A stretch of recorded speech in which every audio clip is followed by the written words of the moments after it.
Good morning. Today is Tuesday, December 12th. I'm Corva Coleman from NPR News, and here are today's top stories. Ukrainian President Volodymyr Zelenskyy will be on Capitol Hill today. NPR's Giles Snyder tells us he'll meet with lawmakers as billions of dollars in U.S. military aid are hanging in the balance. Lawmakers are running out of time to act on an aid package that includes more than $61 billion for Ukraine. Congress recesses for the year on Friday, with House Republicans insisting on changes to immigration and border policies in exchange for any more funding for Ukraine. President Zelenskyy is meeting with senators as well as House Speaker Mike Johnson before heading over to the White House. NPR's Giles Snyder reporting. The situation for Palestinian civilians remains dire in Gaza. The United Nations General Assembly is expected to vote today on a non-binding resolution calling for a humanitarian ceasefire in Gaza. The U.S. has already vetoed a similar resolution in the UN Security Council.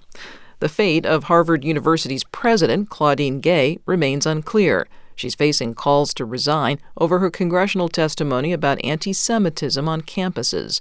The University of Pennsylvania's president resigned under pressure over the weekend.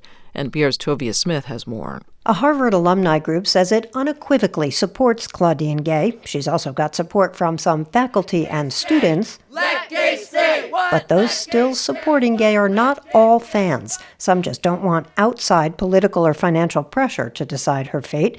And this pro-Palestinian student, who asked not to be identified for fear of harassment, says he doesn't want her fired for fear of who could come next. If the concern were general student safety, then I would be more sympathetic. But if the calls are simply on one side, I worry that the blowback towards students from a replacement to Gay would be quite bad. So far, only silence from those who will actually make the decision. That's Harvard's governing board, who've been meeting for 2 days. Tovia Smith, NPR News, Cambridge. A federal jury in San Francisco has ruled that Google violated U.S. competition laws in the way it has been running its Android App Store.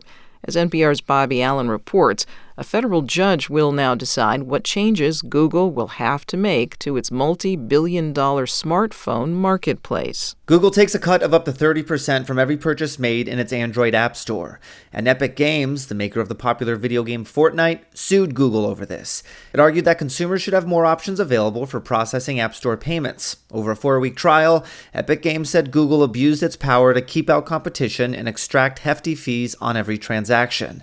Now, a jury has returned a verdict agreeing that Google violated the law by designing an app store that put up barriers to rival companies. A federal judge will decide in January what steps Google will have to take to address the unlawful behavior. Bobby Allen, NPR News. You're listening to NPR News.